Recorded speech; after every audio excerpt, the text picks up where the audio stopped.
Do you want to just thank you? I'll just start with a quick hello and everything while people are still coming in, and then I'll introduce our speakers.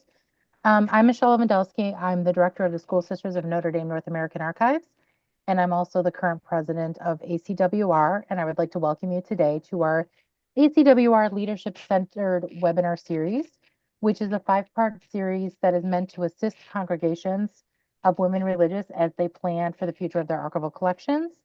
We're trying to highlight topics that we think are really pertinent to what communities in transition are dealing with.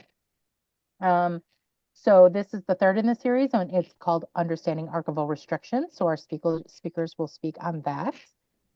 In February, we have How to Prepare for a Move. So we have Dee Gallo and myself, who have both moved many collections, talking about that process. And then in March, we will be having an update from many of the collaboratives. So we will have Santa Clara, Park, RAC, and the Franciscans speaking to us about where they're at in their process. So to begin, I'd like to introduce our speakers. To begin, Lisa Gibbons will start. And she is the director of the Archives for the Congregation of St. Joseph in Cleveland, Ohio. She's been there for almost 10 years. She's worked for several other congregations in the past, mostly moving and merging collections. Her experience with access restriction dates to her earliest archival days at the University of Michigan. She will be followed by Ellen Pierce. Ellen retired in 2017 after 24 years at the Maryknoll Mission Archives, 15 of which she was the director of the archives for the Maryknoll Fathers, Brothers, Sisters, and Lay Missioners. While still working at Maryknoll, she partnered with 5 introductory workshops for religious archives from 2007 to 2012. Ellen was the 2020 recipient of the Sister M. Claude Lane Award from the Society of American Archivists. She was the past president and first lay president of ACWR from 2009 to 2012. Since retiring, she has consulted with over 50 congregations, often on a pro bono basis. She was a member of the organizing committee for the Boston College Working Conference on the Future of Catholic Religious Archives, and she is presently consulting archivist for the Women Religious Archives Collaborative in Cleveland, Ohio. So Lisa's going to begin, then followed by Ellen, and we will have plenty of time for questions. So please make sure you're muted. If you have questions in the chat, I'll be monitoring those. Otherwise, we will open up to questions at the very end. So Lisa, you're up.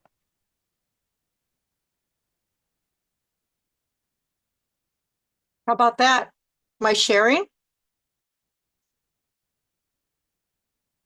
Am I sharing? Yes, it's working. Okay, sorry. You see a big screen, right? Just a big Yes, we can see the press PowerPoint. tech challenged folks. Okay. So hi everybody, my name's Lisa Gibbon. As Michelle said, I'm the director of the archives for the Congregation of St. Joseph in Cleveland, Ohio.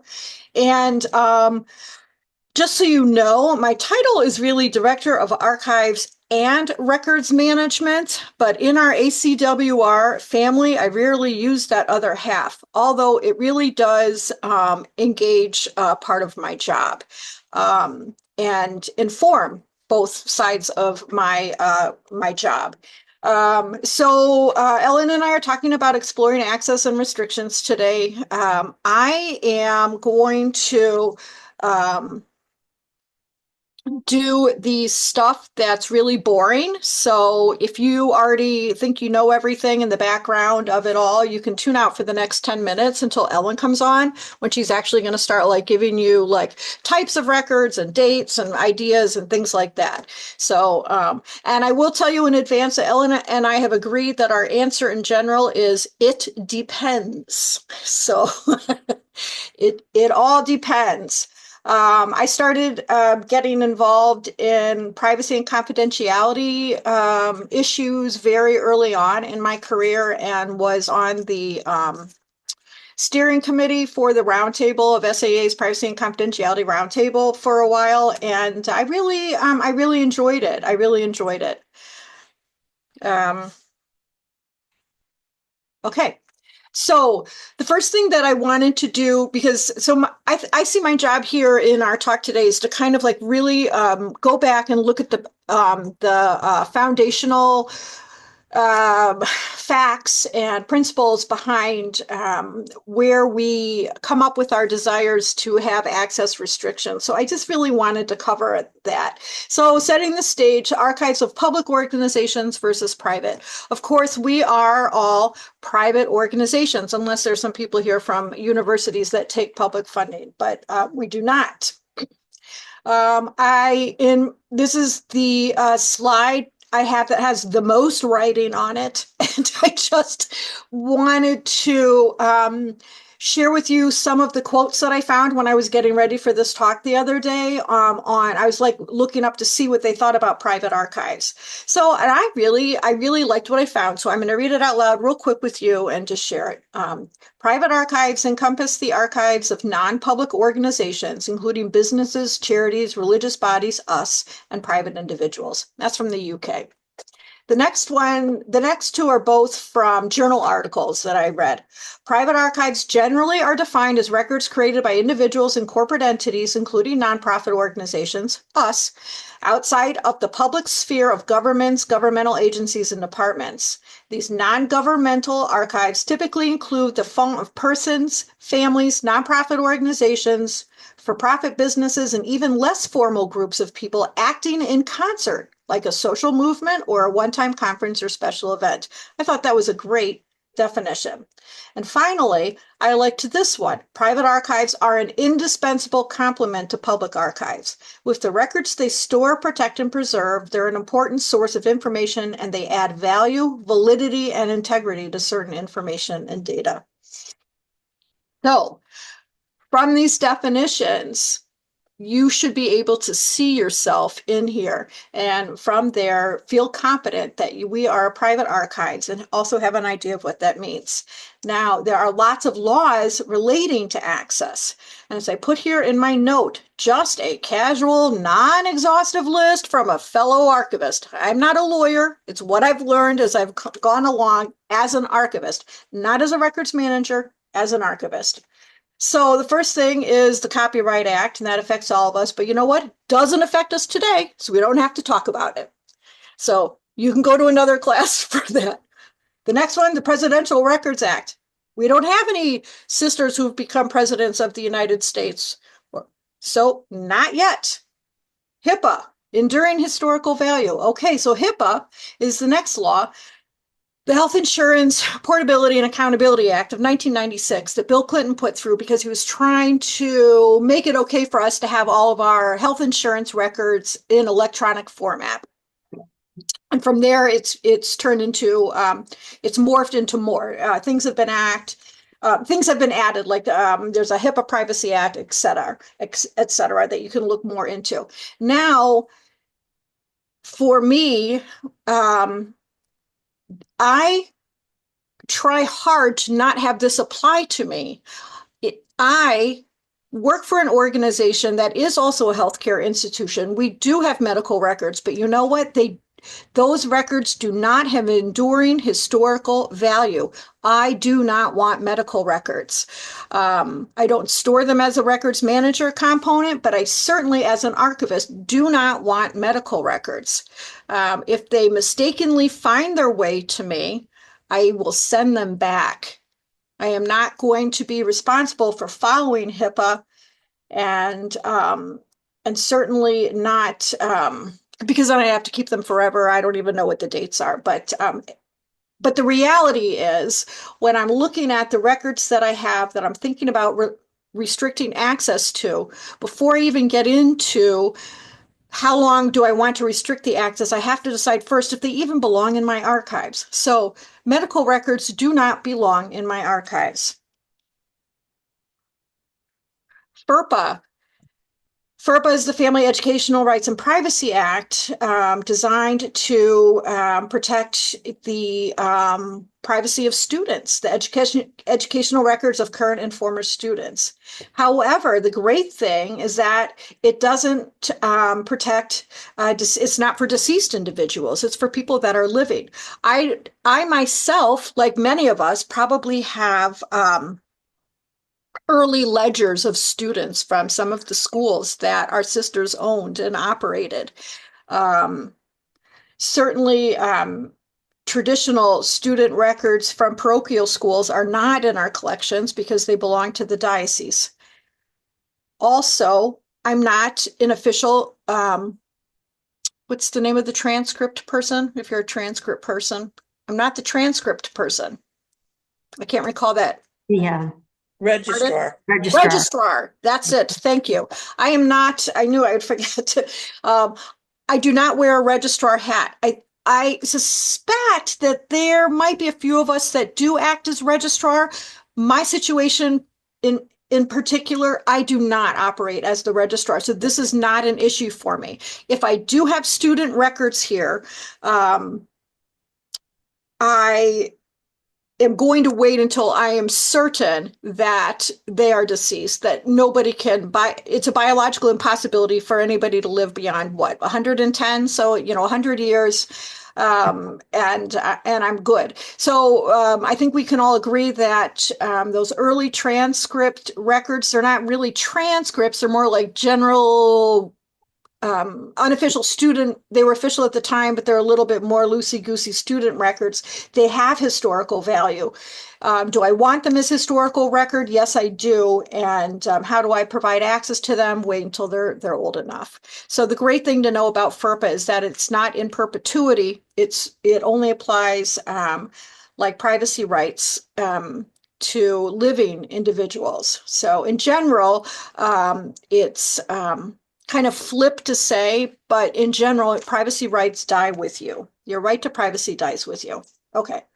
So I didn't put a line through that one. And then there's the Privacy Act of 1974.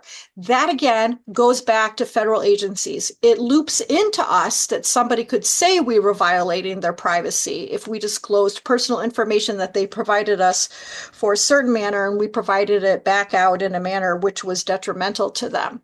But in general, it has to do with federal agencies, so it doesn't quite apply to us. However, we do have a responsibility to take people's privacy rights into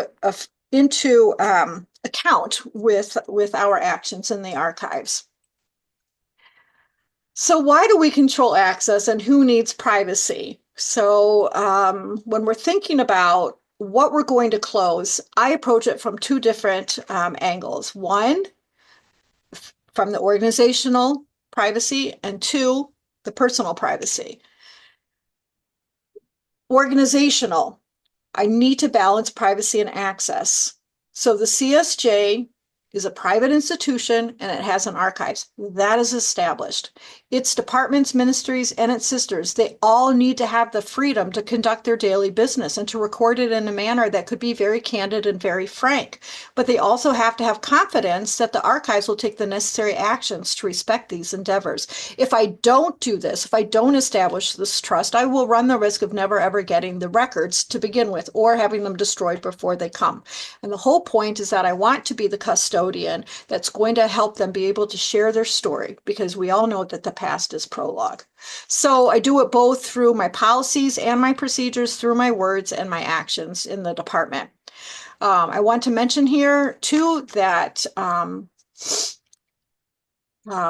there's a difference between a policy and a procedure. And I myself will often think long and hard if I'm making something into a policy or a procedure. In my office, and not just in my office, in the congregation that I work for, we have a large volume that was my pleasure and Sarah Lubelski's to last year compile of policies, so that all congregational policies are in this big notebook. Those are things that have been submitted to the leadership team for approval. They have, if the leadership team thinks it's necessary, it has then been gone to our legal counsel. So it can be very expensive and time consuming with a lot of back and forth to get policies pushed through. On the other hand, we have procedures, which are things that I establish on a day-to-day basis that I'm going to follow, and I'm going to refer back to them, and that I can still draw upon them in writing and turn them into the leadership team as needed, but I don't need it necessarily made into a policy.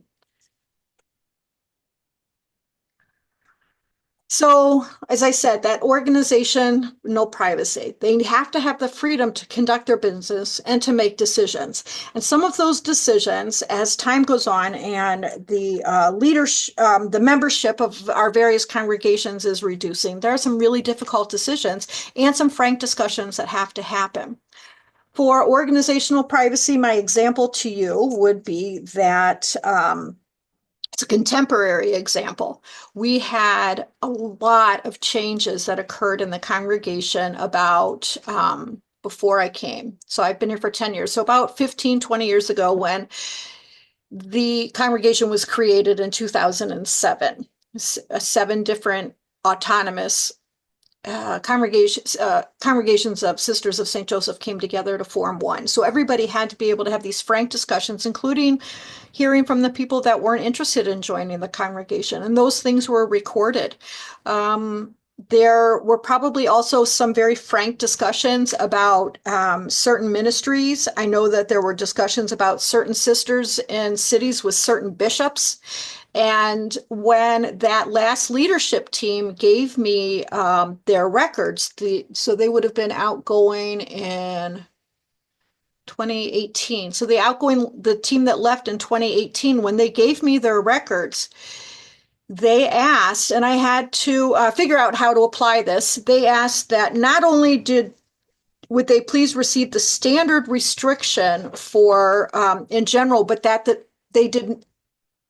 They needed to know that their freedom to have discussed people who may have been elected to the new leadership team would not be violated.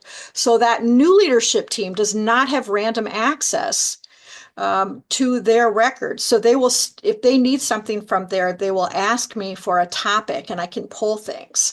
But I will check, of course, to make sure that it's not like a conflict of interest.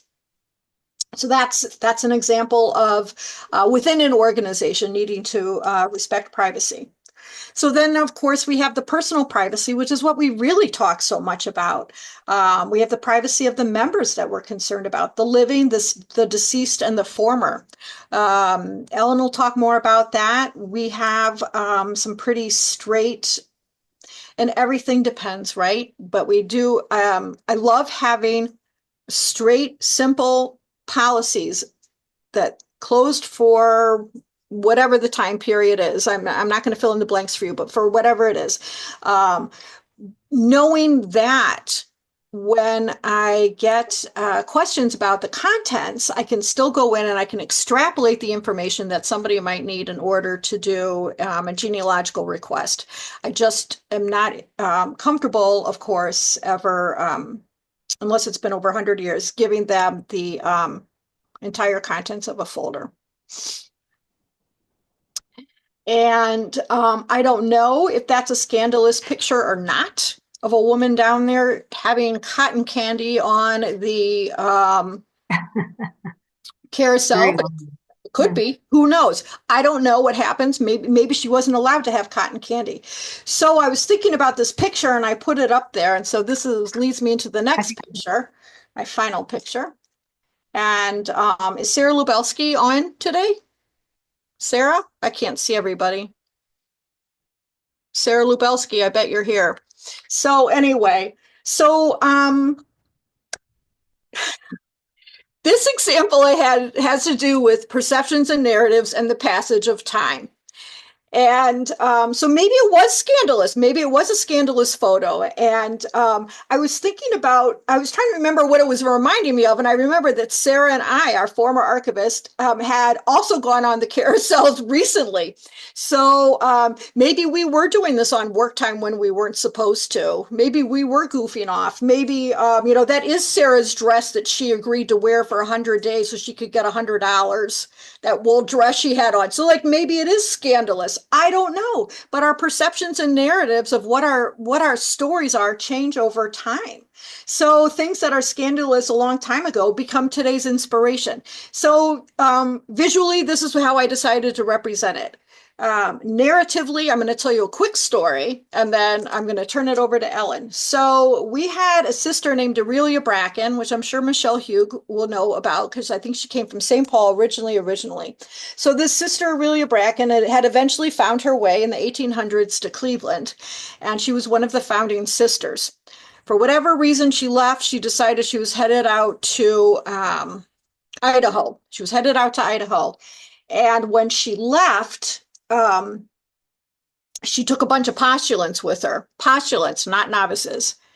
Well, they didn't have any money, so she told them all to put their habits on so she could get a discount on the train. So they did. Somebody told somebody, and by the time she got out there, she was in some pretty hot water with the bishop. He told her he didn't want her there. He said she had to take off her habit, and that basically you're done. And she said, you know, you're not telling me what to do. I'm a nun. This is what I've come to do. And so she refused to take off her habit, and she went on from there and was quite successful and founded a hospital. We have nothing, practically nothing in our archives about this. At the time that it happened, it was a scandal. Probably people didn't really want to document it here in the archives. Maybe 20 years later, it might have still have been a scandal. And so then they thought they were doing somebody a favor by scrubbing it out of here. But today, boy, do I wish I had that. Today, it's 120 years later, 100 years later, and all I can think is, you go, girl. That's the story today. That's today's inspirational story. That's the evidence, the evidentiary value that tells me that these are strong women. It's one more story that tells me how strong, how driven, how they persevered to carry their message and to help the people. So, when we get rid of records, instead of providing access restrictions on them, they're gone forever. And it's just an example, I think, of how time tempers those stories and makes them into something that are really historically valuable. And that is my presentation. Thank you. I'm going to turn it over to Ellen. Woo-hoo. Okay, thank you. You set the tone. Thanks for having me, everybody.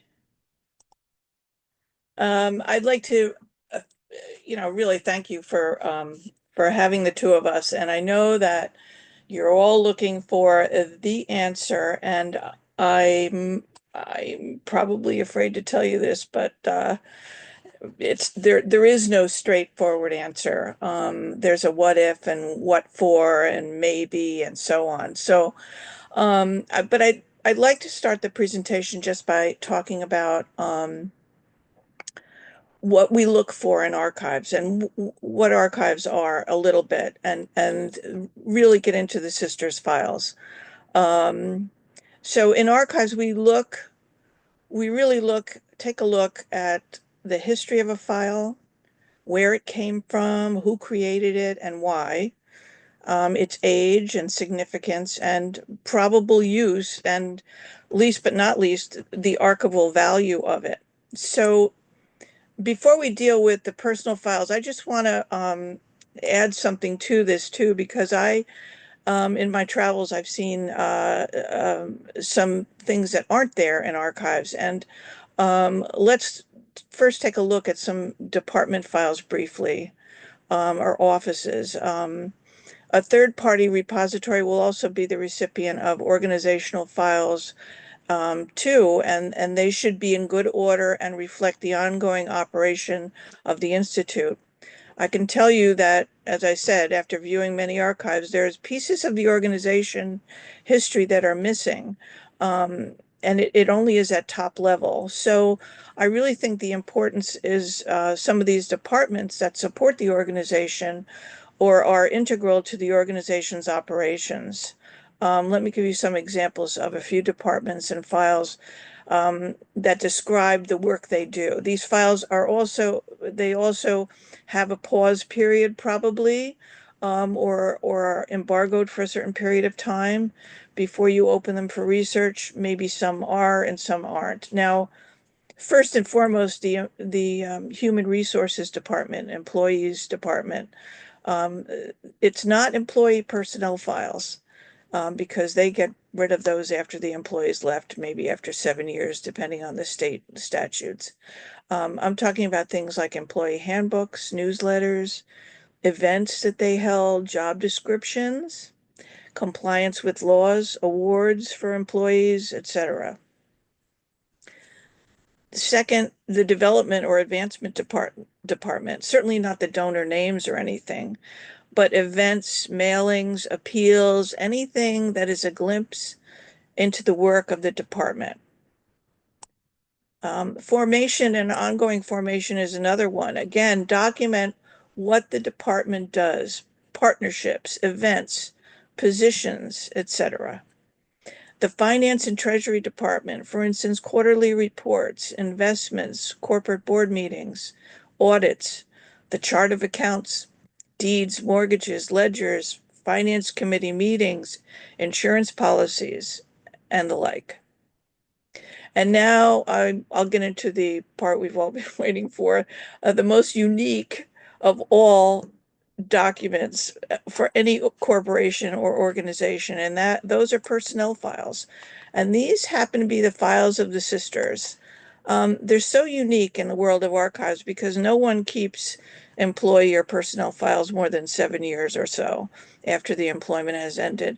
But these are not really employee files, but members of a religious institute. The uniqueness of these files makes them all the more integral to the history of the Institute. They not only reveal the history of the individual sisters, but the organization itself. It reveals the interplay between and among leaders of the Institute and the individual as a member of the whole. This is found in no other corporate entity, as I said, that I know of. Any NGO, any not-for-profit, and so on. So we need to think about that intersection a little bit. In looking at the sisters' file, what can we see? Well, I will relate what I've seen after visiting so many religious communities, monasteries, and congregations. I see a file that is perhaps 100 years old, very thin, content-wise. I see another file that is only 30 years old and is about 3 or 4 inches thick. We call this phenomenon the thin file and the fat file. It's just that easy. Each tells a story. The evolution of the file is that it was created when a sister applied for acceptance to the religious institute. The scant information includes maybe parental marriage certificates, sacramental records for the applicant, the application form, the doctor's sign-off, perhaps a photo, letters from her confessor or parish priest, her letter to the superior, and perhaps other material. But, you get the idea. And I'm sure you are aware of all of these items that are in the file. From this point, perhaps she is accepted and the file travels to formation, where she is analyzed and scrutinized and perhaps granted status to be promoted to the novitiate. So then there's more paperwork. Finally, she takes a vow, a promise, or another form of a pledge. Now all the previous documentation is incorporated into a new file, hopefully minus the psychological exam given as a new applicant. As you all know, these documents should be removed. The file is now in the hands of the administrator, Mother General, or President of the Religious Institute. This is when it gets managed perhaps a little differently than the other stops along the way. The assignments and schooling and letters regarding health, disputes, concerns, and everything else are all incorporated into the file. An email here or there, writings by the sister, press releases, newspaper articles, artwork, copyright information, CDs, DVDs, estate information, gifts, wills, passports, end-of-life care, driver's licenses, accident reports, lawsuits. The list goes on and on. This amassing of information about a sister is in one file, and it's usually because the centralization of the information is built into the records creation process and file keeping. Often the archivist will keep something they call a drop file in the archives for each sister, alive or dead, that includes material about her that would be open for research. Now we find that the current leadership person is in charge of files that she didn't even create. The file has no context, and the person in charge is unsure about what to keep or what to share. I'm not talking about a sister's file that is segregated from the others for lots of reasons and never goes to the archives. When a sister dies, the file is placed in the archive after a period of time, often when the estate is settled. Then when the file is transferred to the archives, it should remain intact, and the archivist should never, ever remove any items from the file. The obvious reason is that the archivist has no idea why some items are retained in the file. And I think that this should be a written policy, that the archivist does not touch the file or remove anything. All of this applies to similar files of withdrawn sisters, often maybe not as voluminous as the deceased sister's file. So now that we have the information on the origin of the file and the travel trajectory it has moved through over the years, let's look at the value of the file. Does it have evidentiary value for the archives? Yes, it is a record of the sister's membership in an organization, a record of her work, and her contributions over her life in the community, her background before joining the community, her education, her work history, and her creative pursuits. The last piece, her creative pursuits, should be removed, in my opinion, from her file and placed in a collection of material that is open for research, such as artwork, journal articles, dissertations, theses, poetry, books, liturgies, speeches, homilies, letters to people of note, newspaper articles, press releases, photography, genealogy information, and the list goes on. If you do not have a policy for access to your files detailing who can see what and when, I urge you to do so sooner rather than later. The key is to have a policy that details what will be saved in a file and when it will be available for research. You should look at the files, fat and thin, and make a list of what is in the file. Use a few fat files, few thin files, and you will see quite the difference. This will be a guide to decide what has been saved and a sense of the why. Most likely, thin files will be very old and fat files more current, as I said. The current files seem to be created, in my opinion, making sure to document everything just in case. So as a sister travels through vowed life, things just keep getting filed just in case. Letters, cards, articles, press, stories, reports, and the like. Remember, the file has been created by leadership, filing anything and everything about the sister. Now, what you would do is formulate a list of absolutely essential documents that should be in the file. And sometimes it's good to create a series of subfiles or subfolders within the larger file, such as a legal file. You would have her will, her estate, her advance directive, her death certificate, social security card, passport, adoption papers, citizenship papers, vow formula or forms, copyright information, baptismal certificate, confirmation, marriage of parents, etc. Then maybe a correspondence file, which could potentially have her entrance application and her a card or her list of, sometimes people call it a stat card. It has a list of where she's ministered and the dates, and then correspondence regarding her assignments and other things. Another file or subfile would be her funeral, a mass card, liturgy, burial information, special arrangements, a holy card, letters of condolence, and things like that. A media file would be next, which would include articles in newspapers, press releases, book reviews, and so on. The last file I have down is a medical file. I would say only things like maybe perhaps body to science or if the sister played a part in the sister's study, which happened years ago. And as Lisa said, no medical files or psychological information or tests should be included in the archives since they do have a shelf life. Estate files should be part of the legal file. And the file of personal papers, as I said, we're hearkening back to what I said about creative work and works in personal papers, are things that could be open to the public that were created by the sister. Similar to those items mentioned previously, this category would be open to the public without any restrictions. The transfer of these documents should be done prior to the death of the sister with her permission and knowledge. And there are often media files or press release items that the sister has kept with her in her room. Really, to reiterate, it's a good idea to sit down with a sister who has produced a lot of archival material that could be open for research during her lifetime and discuss the importance of certain documents and imagery produced by her.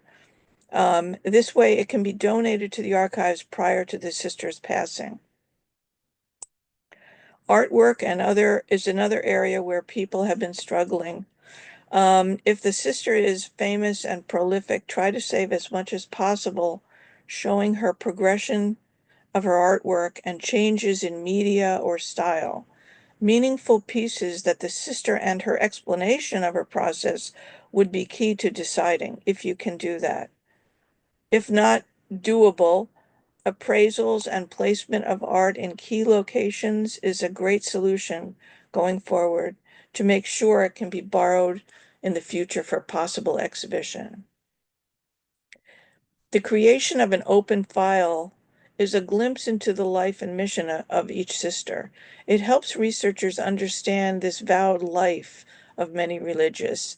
This could be in the artistic world or the world of peace and justice, environmental endeavors, contributions to educational instruction, contributions to medicine, healthcare, prayer rituals. That's just to name a few. So the timeline for opening a file. This is really all about risk. That's the biggest word I can think of that would describe whether you would open a file or not. It's all about risk. The archivist is there to protect the organization, the corporation of the sisters. So it's the risk is really up to the sisters, and then the archivist needs to look at it and say, is this a risk, and discuss it with leadership. Does a particular file pose a risk to the organization or harm the sister's reputation in some way? So for deceased sisters, I would say the file cannot be closed forever. After all, the sister must have made some contribution to the community or to society in general. These contributions should be celebrated, not closed forever. I suggest opening certain pieces of the file, which is why I talked about subfolders, and also personal papers and creative works, funeral arrangements, photos, media files. The correspondence or legal files should be closed for a certain amount of time or years after the sister's death. This should be sufficient amount of time that contemporaries have died. It could be 60 years, 50 years, 30 years, depending on the contents of the file. To think concretely about this, 60 years would be open in 1965, 50 years, 1975, 30 years, 1995, and so on. So just for your information, I've been to places where the files are completely open for research because there is nothing in the file that is uncomplimentary or negative, just the facts about the sister, so there would be no minimal risk. There is no one size fits all. I don't know what's in your sister's files. Only you can decide the closure period depending on the contents of your files. And I want to encourage new leadership to review the access policies in place and discuss the reasoning behind the policy and make adjustments as necessary to safeguard private information. Now, for former and withdrawn sisters, I would consider these files permanently closed and segregated in a third-party archive. Probably the only information that could be shared is her tenure with your congregation, monastery, or community. For instance, Sister X was here from 1955 to 1965. Again, taking care to decide what is in the deceased sister's file and have a policy that outlines what is saved in a file. Another issue to think about is applicants, postulant files, or women who have taken some vows. The applicant files, I don't think should be kept at all. It would be like an application for employment, which would not be kept in perpetuity. So an archive is something where you would keep things in perpetuity forever. You have to think about it that way. Um, if someone has taken no vows and left, I don't think a file is necessary to keep. You could if you have room, but I would keep a list of the postulants who came and left. They might have been there only maybe a day or two, or maybe a week, but they didn't take any vows and then they left. If someone has taken any vows, I think the file should be kept and closed. This would be before a final vow even. And I think files of vowed sisters who left, as I said, should be segregated and a policy developed regarding access. Like, for instance, who has access when and when, if at all. And that is my 2 cents. Thank you. Thank you, Lisa and Ellen. I thought you both did an Ellen. amazing job. Oh, sorry, go ahead. No, I just said thank you too. Thanks, Ellen. I thought you both did an amazing job sort of explaining the complexities of understanding restrictions.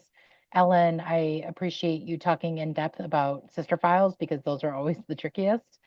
So I'd like to open it to any questions. I've been monitoring the chat and I don't see anything there. But if you have a question, I see Estee. Yeah, Estee, do you want to go ahead? Hello. Are you able to hear me? Yes. So I have a question about the former sister files, and I'm really having a tough time sort of reconciling that. But I do have a case example that just happened where someone called and he is the great, great, great nephew of two sisters who were also blood sisters in our former sister files. And he was able to tell us enough information that I knew it was correct. These are the right people. And actually, he told us more information. So we didn't have their birth names or their birth places. And so I was able to add that to our files. But for one of them, we did have a photo. It's very poor quality, but it did exist. And so I went to our leadership to ask if it was all right to break our policy of it being completely closed because as a little bit of a trade, he gave us information that we had no knowledge of. And after talking, our executive team decided that it would be okay to share that photo as a one-time courtesy, just as a thank you, because he was able to provide more information and also was a relative. I think if it had been someone random doing genealogy for whatever reason, they might not have agreed.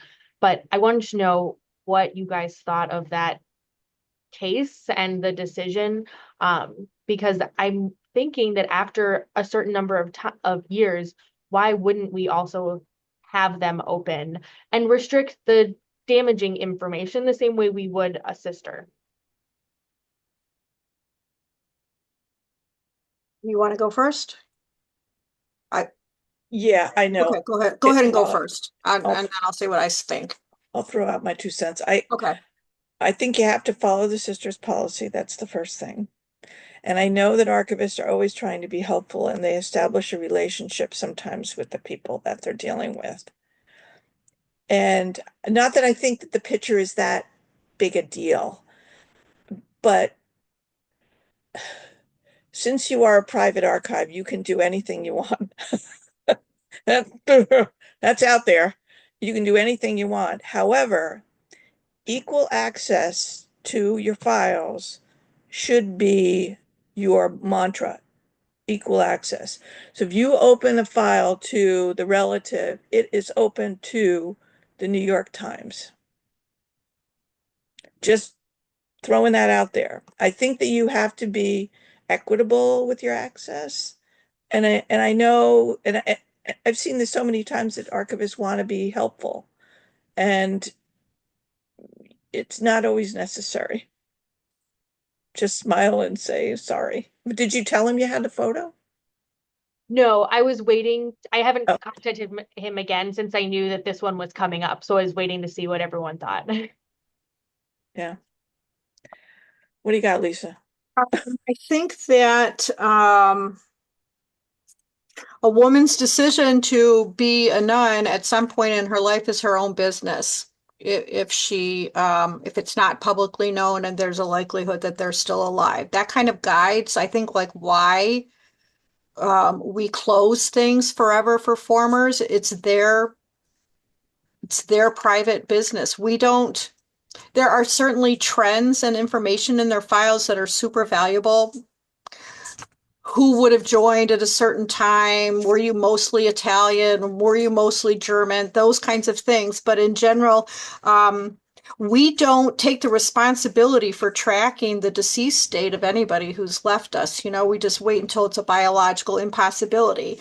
But even then, with formers, we extract information. So if somebody said, you know, I was looking to see if there was Sister Lorena, who was my second grade teacher in Idaho in 1942. I can confirm that there was one, but I'm not going to give them any hints as to like what their hometown was, where they might be living now, or anything like that, even if it's been 60 years. And I just explained that, yes, there was that sister. Yes, she did teach second grade in Coeur d'Alene. But she left the sisters in 1967, and we don't document them beyond that period. As far as the photos go, I feel mixed about that. Again, I'm probably going to want to be overly helpful. I'm going to fall into that trap that Ellen's talking about, and but also I'm also going to be thinking about use. If it's for a family genealogy, personal use versus the New York Times writing an article and publishing it. I'm probably going to think about private use versus, yeah, I'm going to ask for intended use. Yeah. We do have standard lines that we include with our emails. You know, everybody's got all kinds of policy things, forms related to photos and such, but we also, I have a line that I put at the end of my email, you know, by opening the documents attached to this email, you are agreeing that these are for your personal, being provided to you for your personal use only. So what did leadership say? Did they say you should give I mean, you went upstairs to ask, Yeah. right? So what They did they agreed that I could share it for, I think, two reasons. One is that it was personal use by a relative, but the other was that they lived and died in the 1800s. Oh. And so the idea was that Yeah. anyone who could possibly be damaged, like they wouldn't have had even their children post religious life likely weren't alive anymore. And this man was a great great great nephew, and he himself is in his 70s.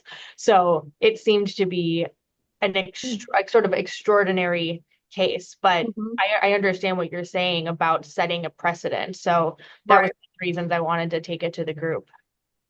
Right. Also, remember, and I think too that this is an excellent opportunity for you to exercise with leadership. Oh, that's exactly was my decision also. I just wanted to check with you, but like you're establishing trust.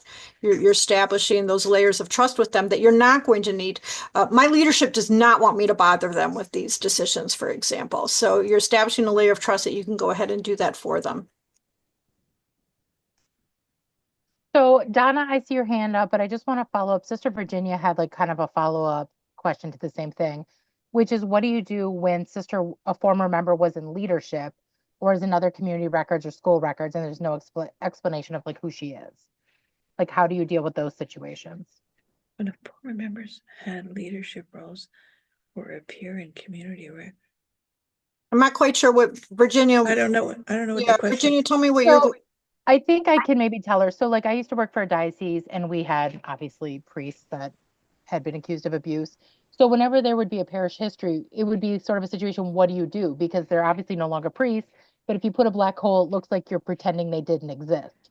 So we had to come up with a plan for how do you address that. So I don't know if Sister Virginia, if I'm wrong, but I'm guessing that's kind of where you're going with it. Yeah, or you not necessarily like left for any scandalous reason, just Right. they left, but they're, they were taking the minutes for their area house meeting, or they were doing things, that are reported in community records, or, they directed a school play or blah, blah, blah. And then without their membership record, there's sort of no sense of who was that person who did it. Like they were part of the life of the community. Yeah, you can't erase them.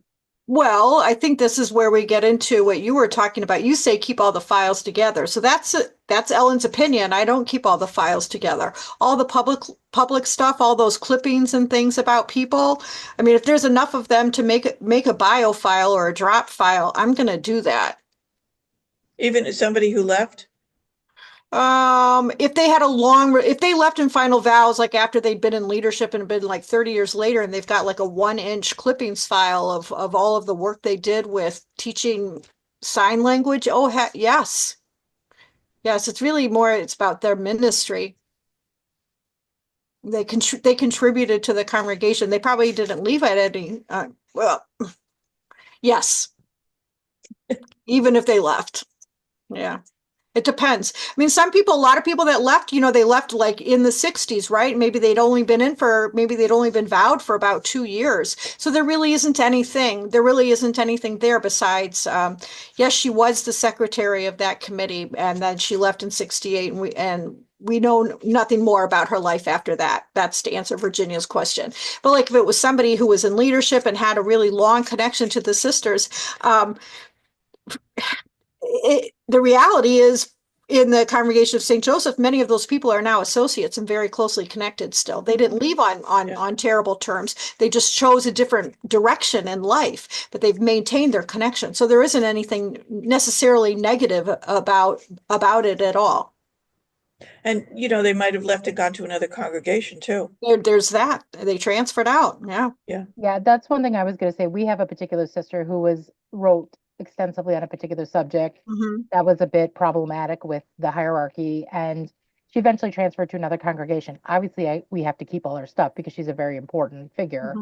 But what's allowed and what's not can vary. But we're talking about two different things. We're talking about a personal papers and creative kind of file, and then we're talking about the file that this is the reason she left. Correct. Did you know? Right. Yes, and that's true. Her creative works is open. Her personal file is right. Yeah. Donna, did you have a question? Yes. Hi. Can you all hear me? Yes. Okay. Yeah. So just a note on what we were just talking about. We may not keep a file on that folder, but we have an entry in a database. So that's one way the former person can still exist for us, right? But anyway, I had one, and then supplying images, photographs, material to genealogical requests. So does anyone here ever ask, we say personal use, but does that include putting it online in their ancestry genealogy page? That if you have any experience with that, please talk to me about that. And is it something you screen for? How do we understand personal? Do we not delve further? We leave it at that? Or do we, is it going to end up being an understanding of personal use that is actually on the web? And then another question was that we had an Irish sister who was really saying she wanted us to abide by I think it's in the UK, or Europe, the right to be forgotten. She didn't want us to be sharing anything. And so I guess, so there's the law and then there's ethics. And, it would be, to me, in my mind, ethical to respect her wishes. Sure. Even though she was an amazing sister, like, oh my God, everyone should know about the sister. But so those things, if y'all could address those types of aspects, please. Yeah, I think you have to definitely respect her wishes. Yeah. That's ugh. I would. And the other thing about unless you own the genealogical website, I wouldn't put a photo there. Just I know somebody put a photo of my mother on her website, and I thought that's not right. So she took it down. It was Yeah, my but I was mother. talking about the people who are requesting the images for, personal use Oh, genealogy. Do you ever quiz them? Are you going to put this? We cannot police it. We can only tell Okay. them. We Okay, can tell so what them do if you somebody tell wants them? to break a law, break ethics, Yeah, break that, agreement Yeah. that we think we're making with them. I guess we're not in charge of that. So I don't know. I don't think I'm going to go make a citizen's arrest, but it certainly may inform my future decisions. yeah, of course not. But I'm wondering, do you Yeah. tell them something then at so least? And I'll give you an example about, the genealogy thing and sending a photo or maybe giving it to them so they can put it up. Mhm. There was an exhibit in town, say, and they wanted pictures of people, and it was in a public space. It was actually in a McDonald's. And in the McDonald's, there was a photo of a woman um, in a habit, and her children walked in one day and saw their Yeah. mother, Mm. who they didn't know Mhm. was Right. a sister. So that's a story that, Right. it's traveled around. Well, But that's the downside of that's the doing use something part, like that. right? So, you don't know whether that person wanted everybody to know. Right.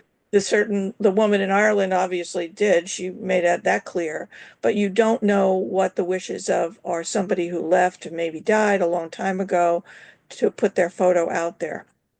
Let me point out too that we have a lot of pictures of ministries, right? Ministry to people who are illiterate, people who may not be illiterate anymore, people who are prisoners who may not be prisoners anymore. So one of the projects that Sarah Lubelski, our past assistant director, and I worked on with me were these history walls and murals. And so we want pictures of ministry, but we don't necessarily want pictures of minors that are from minors OR, not ER, but minors that are from yesterday up there because they didn't agree. We're not hunting them down to ask if it's okay. And also people that maybe they're not illiterate anymore. They don't really want to be examples of a literacy class. We're not hunting them down to find out. And same thing with the prisoners, only from the back. So again, not necessarily anything written down, not violating any particular law that we have or policy that we have written down, but just using our best judgment. And actually, that brings up a good question. Do you have thoughts on how to restrict or what to restrict in photos? Like Lisa said, the SS&D are an educational community. We don't really try to use any photos with kids since probably the 50s because those people are still well alive, where their faces are showing. Right. And anything from like an orphanage, we don't show any children's faces. So we do have some rules, but do you have any thoughts on things like that? Well, those are my thoughts. Yeah, me too. Me too. You got it. Sister Jean Ann? I just want to back up one. You were talking about the sister that didn't want any of her things out there. In our congregation here, when we take the life review stories of all of the different sisters, we have a form that we ask the sisters to check mark and sign, and there are 3 options. My life review is accessible only to the archivist, the major superior, or anyone authorized by me. then they can have my life review may be used by the person preparing my eulogy. And then my life story can be accessible for publications or made available after my death. And that's how I go by, what the individual sister does or puts down on her story. Yeah. That's a great idea. I like it. I think I can't stress enough the fact that people, nothing's gone to a third party repository. You should have those policies in place now. They should be, even if nobody ever walks in the door to do any research, you should have the policies with the a coordinated effort between the archivists to let the leaders know what's in the files and work on it together about access. When is there going to be access? And that is access to anybody who walks in the door. Or is there restrictions on it somehow? Um, you know, uh, it's a daunting task, but it really should be done now, and it should have been in place long ago. And a lot of them are in place long ago on these established archives. And you can do it easily. Ours is not a separate policy. Ours is written into our general leadership, our mission and purpose statement. And then it's got a section that's like 2 paragraphs on access. Access to unprocessed collections will not be allowed. Member files, here's what they are. And it's all folded into that because that whole thing I did have go by the lawyer, go by our leadership team.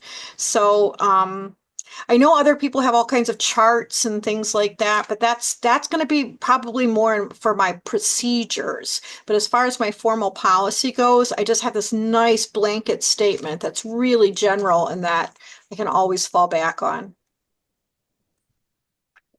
We have a question in the chat from Charlene. What about ministry photos with visible faces of patients in a healthcare environment? Would this be considered the private PHI or according to HIPAA and therefore restricted until 50 years after their death?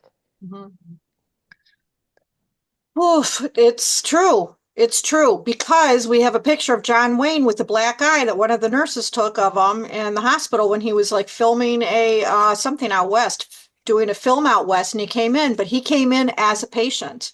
Even though it's a candid picture, he was visiting our hospital as a patient, so we've never been able to use it for anything. I think if you were going to use it, the older the better. Yeah. Yep. Ours are all super vintage on our history walls. Yeah. Stacy? So I do have a policy, of course, but I use my common sense more than I refer to the policy. It just, as you said, it depends. But it can't depend after you transfer your collection to a permanent repository. So Correct. How are you going to handle that? Like, I have over 2,000 sister files. Correct. I can't go through each one and say, oh, you can have this piece of paper, but you can't have that photo. Like that's just ridiculous. So how do you recommend handling that? What? Like, how do you recommend do we write a policy for when we transfer it to a repository and say, blanket after this, date of death, you can give them anything that's in the file, or you can't give them anything ever? Like, whatever the policy is that you follow now would be the policy that the new repository would follow, right? But then there's those common sense kind of situations like what Estee was talking about, where you think, well, this guy is a great grandnephew, and but you're always going to have an archivist to do that job. It may not be me, but there will always be somebody else that can be equally as trusted as I am to make those kinds of decisions. Yeah, you're not taking somebody like that walks in off the street without being vetted, that they can work in the archive and what is it they want to look at and why.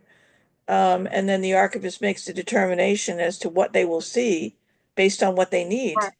So, I mean, you use that in your regular practice, but I think it's not difficult to come up with policies regarding access to, say, a department's files. Okay, the advancement department development, let's see all their mailings. What did they send out? What events did they have? So the department records are always, the organization, how does it run? But then you get to leadership stuff and you've got general counsel or council meetings where they're discussing people. And back in the day, they were using names, and now they're not using Now they're names. not. They just say Personnel discussion matters ensued discussed. because they can be sued. By So you personnel matters. you have different weight of information, weight meaning the value of the information to the researcher, the value to the organization, and then we're talking about risk. So who is this person that wants to see what? And what's your policy? Can it be stretched? Do we give this because we have a relationship? They gave us a $500 donation. I mean, it's like it's not an exact science. It's more like an art when you get right down to it. But you need to have some of these policies in place as, General policies in place. guardrails on the side. I mean, Right. you can't just open everything to one person and then restrict it to someone else. Right. Can I But I just add think, too, like for sister files, we do have like a blanket statement on the entire file, but from newer ones, there are pieces we allow that you Sure. can easily put into a policy. So we allow like the biographical mission record and any newspapers / obituary. Right. So we Everything else is extrapolate. restricted. Right. So anything that could be found publicly, we allow. So that could easily be, if we were transferring it to another facility, we could easily make that part of our thing. It's just say any deceased sister files under 60 years old, these are the pieces that can be made available. If you have standard policy, no. Right. So we've talked about creating policies. Now, if you have standard procedures that you follow regarding that you haven't put into formal policies, I would suggest recording those. Like you said, that it is okay with our leadership that we extrapolate information to provide to people to answer basic questions. Other questions? Oh, here we go. Donna just put on the chat. What are some questions you could use or evidence you can request to prove a relationship to a sister? So maybe a genealogist asking for information. oh, I don't ask them to prove their relationship. They don't need to provide me with proof. So how do you vet? You said you vet. You vet. Oh, well, okay, so that's part of, I think, that over the years as an archivist. So my name is, I'm going to just say, this is very similar to what her name is. My name's J.P. Morgan, and I am writing a book, and I'd like a picture of the orphanage in Detroit. So I thought, okay. And then I thought, why is she asking me? Or why is JP? I didn't know if it was a male or female. Why are you asking me? You could probably get this from the Burton Historical Library. I don't know. So then I start Googling this person. Okay. It's a woman. She's a true crime writer. This started off as a home for boys, became kind of a delinquency center in Detroit, was closed in 1992, and had various negative stories associated with it near the end. Unfortunately, very, very unfortunately. So I'm thinking about, what am I going to do with this? Why am I going to bother why should I answer this? And so because I vetted this person, then engaged her in conversation like, I see that, can you tell me more about the project you're working on? And finally, what she said to me wasn't very polite. She just said, well, no wonder you don't want to help me, since I'm writing a book about a serial killer that attended one of your schools. And I'm like, oh my God, I mean, like, thank God that I avoided that one, right? That was close. But so that's kind of like we that's my level of vetting. I'm not, I'm not really a Nancy Drew. I'm not that great as far as tracking people down on social media and finding out who they really are. And I only do it if I really feel like this is a weird one. And then I'm usually right. It's Or usually, that interview that the archivist conducts Yeah. with this person. I mean, that's key. That's kind Yes. of key. The reference You interview. act dumb and you ask them all kinds of questions like, what, how, I never heard of this before. Tell me more about Uh-huh. it. I mean, Uh-huh. you sort of have to, go around the block a few I times. mean, that was, yeah, I that mean, was I never horrible. got that many genealogical requests at Maryknoll at all. I mean, they were few and far between. But, you know, you have to poke at them and ask questions. And then you get your answers in terms of like, oh, they Yeah. are a relative, or oh, they're not. And They're not. usually They're, they tell you who they are. yeah. If it's genealogical, they tell you I'm the great great great nephew of someone. And they might tell you something sweet about them yeah. also. Somebody who's looking to prove that somebody who was at a school they think where they were abused, they're usually not going to tell you something sweet and kind as And part you of can their feel, I school. feel like when you do this enough, you can tell when people are being cagey. The people that just want to know about their second grade teacher will say everything you want to know. Yeah. The ones that are kind Loved of my like, teacher. yeah, the ones that are like, I had this teacher and I don't want to tell you anything more. That's when you start to like dig a little deeper when you're like, okay, why? Yeah. So I think that's kind of it It's too. just Yeah, I got one like that once, and there was only one place for it to go, and that was upstairs because I wasn't going yes, to answer the question, correct. So you kind of you kind of get Just that where mine feeling went. that Yeah. this person is very anxious, they're very upset about Yeah. something, and Yeah. they want an answer, and you're not going to give it to them. And Somebody that's else such a can do good it. point, Ellen. Yeah. That it goes upstairs because I immediately sent it to our president who sent it to our attorney. And Mhm. she just said, no more talking to this person, please. Yeah. And Charlene put in the comments that her last step in vetting a sticky reference request is to contact the Oh, good. director, legal Yeah. issues, or leadership team with congregational issues, which is, Right, Charlene. Good job. yeah. Mhm. Can I just say, I don't know how much time. Um, I was at a one place where there were, some of you may have heard this before, but one place where they didn't, they had over 1,000 files of former sisters. No, sorry, deceased sisters. And so they sat down and they didn't know what was in any of the files. They sat down about 5 former leaders every day for uh, about a month at lunchtime, after lunch, and they would take files and they would go through them, and they had a list of what should be definitely in the file. And then they had a list of options, like other stuff, nice stuff. These leaders had never seen these files before, but they went through them and they got the files all, it's gone to a third party repositories, but they got all the files together. And then the phone calls ensued. Like I'd be, I don't know where, and I'd get a phone call. What do you think about this? What do you think about that? Should we keep this? And I was like, if you have to ask and you're worried about whether it should be in there, keep it just because. It wasn't anything detrimental. It was just, should we keep this item in the file? And of course, none of these women created the file. So they were looking at files that they had no idea what was in them, but they went through all 1,000 of them and got them all organized. They didn't throw much out at all, but they were judicious and they they kept at it and they got all the files done. We have They weren't worried later on about somebody seeing something they shouldn't, and they've considered them all open for so many years or so many years before they would be open. we have another question in the chat from Lucy. Hang on one second here. Why don't you keep medical records of sisters at all instead of keeping them sealed? Oh God. My first response to Lucy would be, I don't know if your sister Lucy or just Lucy, but tell me what you find to be historically valuable. What is their historical value?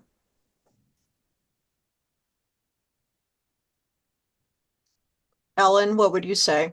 Oh, Oh, there's oh, Lucy. there's Lucy. Hi. Yeah, Hi. just Lucy. Hi. Um, I guess partially because a lot of, especially with the end of life stuff, it's sisters taking care of sisters. So there's that aspect of sort of ministry, and also like I feel like at least with my congregation, there's been a lot of discussion of how best to care for aging sisters, how best to care for sisters who are dying. Okay, so that's topical. Yeah, that's not about Topical their that's not their policy. medical file. Right. That's not the medical file. Like today, she took 6 Vicodin. No, sometimes that's mixed in. Right. So, With the use case too, I've had questions about this because we have files that are about car accidents, animal attacks, and major surgeries. And I okay. keep hearing from this group, and I believe it, that we should be not keeping those. But I thought that it would be valuable as background on why a sister might or might not have been doing something. So if she stopped doing ministry for X number of years and we don't understand why, it would be explained by this medical document. I think that probably is captured somewhere else. It's not, I don't think you need the medical file. I think it's captured somewhere else. Or if it's captured in correspondence with the leadership about the person, but not necessarily in the medical file. But I don't want to cut off. I think maybe looks like maybe some other people have stuff to say about it. But I would say I do keep some things like that. Like I wouldn't call it a medical file. It might be like exactly the autopsy report that was part of the police report, or like if we had a sister that was having mental health problems, I don't necessarily keep her mental health record, but like it's a record that she was in and out or some communication. So I do, I hear what Ellen and Lisa are saying, and I agree, but I do sometimes err on the side of keeping some things. If somebody was murdered, you might want to keep some of that. I do. I keep a lot of that, Michelle. Yeah. Yeah. Keep a lot of that. But like her medical file, like she was in healthcare and yeah, she got out of Her bed. knee was replaced or something. Yeah. No. Seal? Not too long ago, I had a phone call from a family of one of our sisters had died quite a few years ago. And they were trying to track if she had this one disease because it's prevalent in the family. Right. And she did have that disease. So they were just trying to make connections among the family as to who had it and how prevalent it will be in the children that have been born. Would it be in her death certificate? I didn't have a death certificate. Really? I had, oh wait, maybe I did. Yeah, it was in her death certificate. So that way I could help that person. You could. Yeah, that's all you need. It's lovely to be able to help them, but we do not want to put ourselves in a position of violating the law. Oh, yeah. Because someone might come back and say, well, why didn't you do this back then? Why didn't you help her this way? Why didn't you do that?